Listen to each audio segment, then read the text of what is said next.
Hi hello welcome to Telugu. నేను మీ anchor Sharath. Anchor Pradeep act చేసిన మూవీ అక్కడమ్మ ఇక్కడబ్బాయి ఇవాళ థియేటర్లో రిలీజ్ అయింది. And Pradeep garu, Deepika Pillai and monks and monkeys banner మీద ఈ చిత్రం రిలీజ్ అయింది అనమాట. అండ్ ఈ సినిమా ఎలా ఉంది ఏంటి దీని రివ్యూకి సంబంధించి మనకి హనుమంతరావు గారు ఉన్నారు, సీనియర్ జర్నలిస్ట్. సార్ నమస్తే సార్. నమస్తే సార్ ఎలా ఉంది సినిమా? టోటల్గా ఈ మధ్యకాలం వచ్చిన సినిమాల్లో ఆల్రెడీ మనకి ఈ మధ్య మొత్తం యాక్షన్ సినిమాలని, ఫ్యాక్షన్ సినిమాలని రకరకాల బ్యాక్ డ్రాప్స్లో వస్తున్నాయి సినిమాలు. కాకపోతే ఏంటంటే ఇది కొంచెం ఆడియన్స్, ఫ్యామిలీ ఆడియన్స్ అందరికి చూడదగ్గ క్లీన్ మూవీ లాగా అనిపించింది నాకు. సబ్జెక్ట్ కూడా దాని తగ్గట్టే సెలెక్ట్ చేసుకున్నారు. ప్రదీప్కి ఇది రెండో సినిమా. ఇంతకుముందు 30 రోజుల్లో ప్రేమించటం ఎలా చేశారు, అది కమర్షియల్గా సక్సెస్ అయింది. అతనికి కూడా మంచి పేరు వచ్చింది. ఆ సినిమాలో పాటలు కూడా పెద్ద హిట్ అయ్యాయి. అప్పుడు బాగా పెద్ద పేరు వచ్చింది పాటలకు కూడా. ఈ సినిమా కూడా అలాంటి సబ్జెక్ట్, అంత డిఫరెంట్ సబ్జెక్టు, దాని తగ్గనే ఇది కూడా డిఫరెంట్ సబ్జెక్ట్ సెలెక్ట్ చేసుకున్నారు. సెలెక్ట్ చేసుకుని దాదాపు ఆ సినిమా రిలీజ్ అయిన 4 సంవత్సరాల తర్వాత ఈ సినిమా చేశారు. ప్రజెంట్గా అయితే వస్తున్న టాక్ ఏంటంటే అందరూ ఎంజాయ్ చేస్తున్నారు.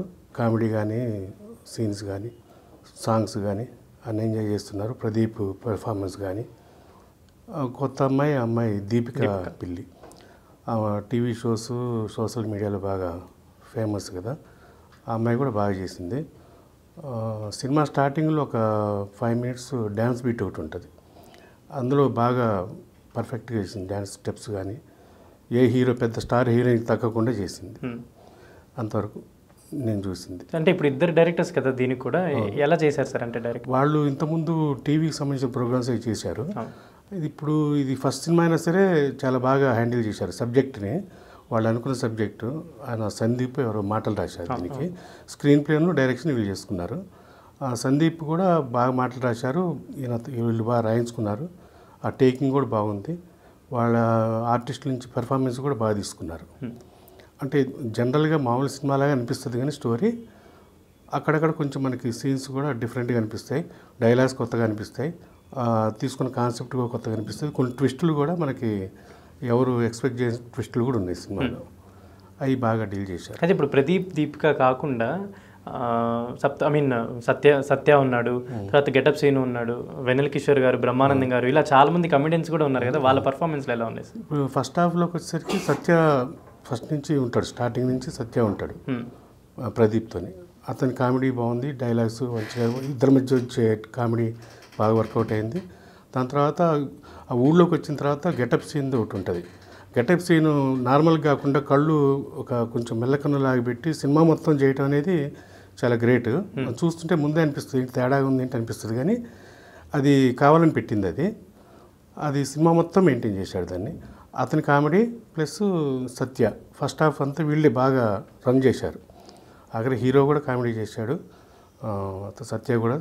వీళ్ళ మధ్య వచ్చే డైలాగ్స్ కానీ, పంచ్ డైలాగ్స్ కానీ జనాలకి బాగా రియాక్షన్ బాగుంది జనాలు థియేటర్లో. వెన్నెల కిషోర్ గారు, బ్రహ్మానందం గారు, వెన్నెల కిషోర్ సెకండ్ హాఫ్లో వస్తాడు.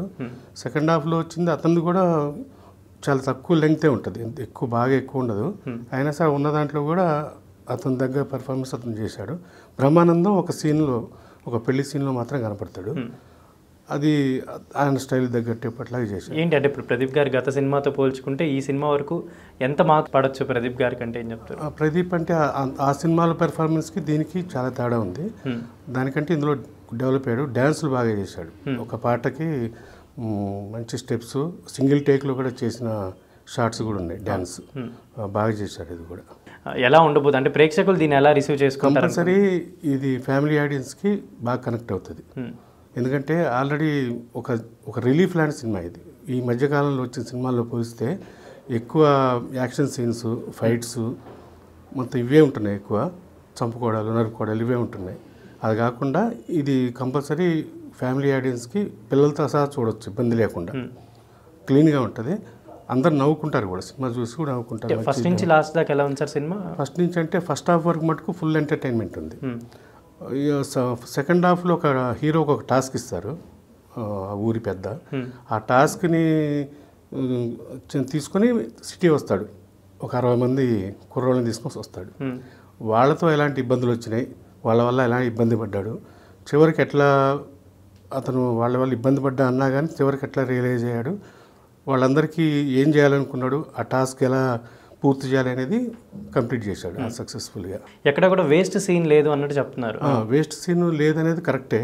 కాకపోతే ఏంటంటే సినిమా దాదాపుగా 2.5 గంటలు ఉంది. 2.5 గంటల సినిమాని వీళ్ళు కావాలనుకుంటే మటుకు ఒక 15 మినిట్స్ 20 మినిట్స్ తగ్గించవచ్చు. అందులో ఒకటి సెకండ్ హాఫ్లో ప్రీ క్లైమాక్స్లో ఒక సాంగ్ వస్తుంది, మెలోడీ సాంగ్ ఒకటి. దాన్ని ఏం చేశారంటే ఫారిన్లో తీశారు. యాక్చువల్గా అయితే దానికి అది సినిమాకి ఏమాత్రం హెల్ప్ కాదు. ఇప్పుడు పెద్ద హీరోల సినిమాలు ఫారిన్ వెళ్తాడు, రకరకాల పాటలు తీస్తారు, అది వేరు. కానీ ఇది స్టోరీని డిస్టర్బ్ చేసే విధంగానే ఉంది సాంగ్. కానీ సాంగ్ బాగా తీశారు, అందులో డౌటే లేదు. మేకింగ్ బాగుంది, లొకేషన్స్ బాగున్నాయి. ఇంతకుముందు చూసిన లొకేషన్స్ కాకుండా కొత్తగా అనిపించాయి లొకేషన్స్.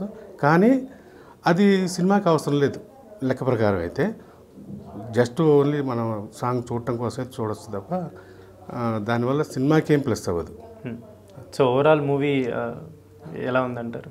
ఓవరాల్గా కంపల్సరీ చూడదగ్గ సినిమా, చూడొచ్చు సినిమా.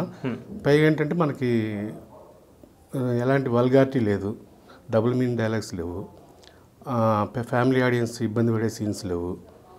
కాబట్టి ఇది అందరికీ టోటల్ ఎంటర్టైనర్ అని చెప్పొచ్చు.